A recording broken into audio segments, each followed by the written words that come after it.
ഞാനിപ്പോൾ റൈഡ് ചെയ്യുന്നത് ലഡാക്കിലെ പാങ്കോങ് ലേക്ക് സൈഡിലൂടെയാണ്. ഞാൻ ഉപയോഗിക്കുന്ന മോട്ടോർ സൈക്കിൾ ഹാർലി ഡേവിഡ്സൺ 48 ആണ്.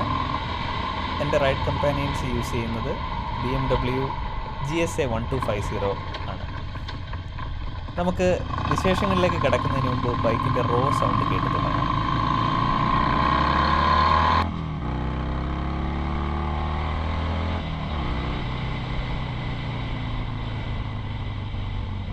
വാട്ടർ ക്രോസിംഗ് ചെറുതാ.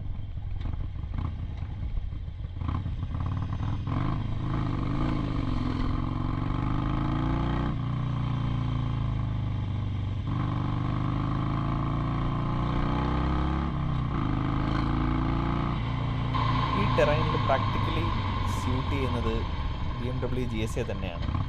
പക്ഷേ ഹാർലി ഡേവിഡ്സൻ്റെ എക്സോസ്റ്റ് നോട്ടും ത്രോട്ടിൽ പുഷ് ചെയ്യുന്ന ഫീലും വളരെ സാറ്റിസ്ഫൈങ് ആണ്.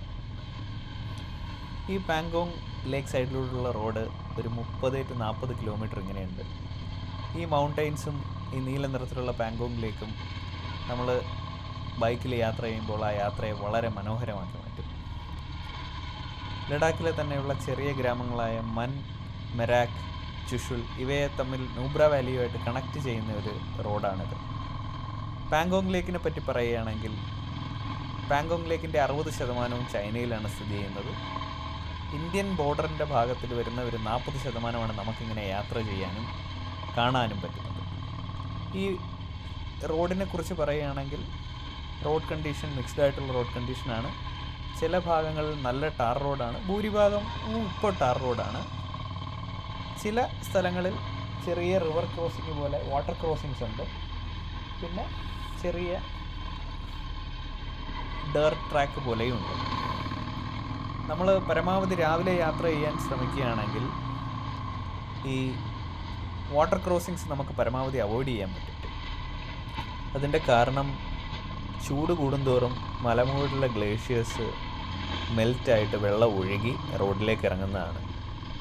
പിന്നെ അതൊന്ന് കുറഞ്ഞ് കിട്ടണമെങ്കിൽ, വെള്ളത്തിൻ്റെ അളവ് കുറയണമെങ്കിൽ നമ്മൾ ഈവനിങ് വരെ കാത്തു നിൽക്കേണ്ടതാണ്. ഈ റോഡിൽ ട്രാഫിക് വളരെ കുറവാണ്. അതുകൊണ്ട് നമുക്ക് വളരെ പീസ്ഫുള്ളായിട്ട് റൈഡ് ചെയ്യാൻ പറ്റും. ചില സമയങ്ങളിൽ ക്ലൈമറ്റ് ഇത്തിരി ഹാർഷാകും. നല്ല സ്ട്രോങ് വിൻഡ് കിട്ടാനുള്ള സാധ്യതയുണ്ട്. അത് ഒഴിച്ചു നിർത്തിയാൽ പൊതുവേ നമ്മൾ ഒരു June, July, August, September starting വരെയുള്ള മാസങ്ങളിലാണ് യാത്ര ചെയ്യുന്നതെങ്കിൽ വളരെ നല്ലൊരു ഫീല് തന്നെ ആയിരിക്കും. ഈ റോഡ് പാങ്കോങ് കഴിഞ്ഞ് ചുഷുൽ വരെ പോകും. ചുഷുലിൽ നിന്ന് പിന്നെ ഹാൻലെ അല്ലെങ്കിൽ സോമൊറിറി ലേക്ക്. സോമൊറിറി ലേക്ക് ഇതുപോലെ തന്നെയുള്ള ഒരു ലേക്കാണ് ലഡാക്കിലുള്ള. അത് ടിബറ്റ് ബോർഡറുമായിട്ടാണ് അതിർത്തി പങ്കിടുന്നത്. അങ്ങനെ ഇത് ഒരു ലോങ് ഹിമാലയൻ നെറ്റ്വർക്ക് തന്നെയാണെന്ന് നമുക്ക് പറയാം. ഈ റൂട്ട് ഈ ഒരു യാത്ര നിങ്ങൾ പ്ലാൻ ചെയ്യുന്നുണ്ടെങ്കിൽ നിങ്ങൾ ഏറ്റവും കൂടുതൽ ശ്രദ്ധിക്കേണ്ട 2 കാര്യങ്ങളാണ്. ഒന്ന്, ഇന്നർ ലൈൻ പെർമിറ്റ്. അത് മാൻഡേറ്ററി ആണ്. ചൈനയുമായി ബോർഡർ പങ്കിടുന്നത് കൊണ്ട് തന്നെ നമ്മൾ അഡ്വാൻസ് ആയിട്ട് തന്നെ ഈ ഒരു പെർമിറ്റ് എടുത്തിരിക്കണം. ഇത് ഏതൊരു ട്രാവൽ ഏജൻസിയിൽ നിന്നോ അല്ലെങ്കിൽ നമുക്ക് സ്വന്തമായോ ലഡാക്കിൽ നിന്ന് വളരെ ഈസി ആയിട്ട് ലഭിക്കുന്ന ഒരു കാര്യം. രണ്ടാമത്തേത് ഫ്യൂവലാണ്. നൂബ്ര വാലിക്ക് ശേഷം ഫ്യൂവൽ പമ്പുകളില്ലാത്തതുകൊണ്ട് നമ്മൾ എന്തായാലും എക്സ്ട്രാ ഫ്യൂവൽ ക്യാനും ഫ്യൂവലും കരുതേണ്ടതാണ്. അത് ഈ യാത്രയിൽ നമുക്ക് വളരെ ഹെൽപ്ഫുള്ളായിരിക്കും. അപ്പോൾ തൽക്കാലം നമുക്കിന്ന് ഇവിടെ വെച്ച് നിർത്താം. മറ്റു വിശേഷങ്ങളുമായി ഇനി പുതിയൊരു വീഡിയോയിൽ കാണാം. അതുവരേക്കും ബൈ. Thank you.